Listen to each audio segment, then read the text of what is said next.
National Weather Service in Cleveland has issued a special marine warning for Avon Point to Ripley, New York, until 7:45 p.m. Eastern Daylight Time. At 5:35 p.m. Eastern Daylight Time, National Weather Service Doppler radar indicated a thunderstorm, producing strong winds 34 knots, or greater 14 nautical miles northeast of Fairport Harbor, or about 9 nautical miles northwest of Geneva on the lake, moving east at 25 knots. Other locations in the warning include but are not limited to Ashtabula, and area mariners can expect gusty winds, high waves, dangerous lightning, and heavy rains. Boaters should seek safe harbor immediately until this storm passes. A tornado watch remains in effect until 9 p.m. Eastern Daylight Time Sunday evening for northern Ohio and northwest Pennsylvania.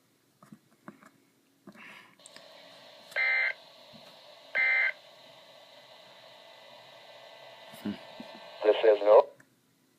First special marine warning that I've ever caught.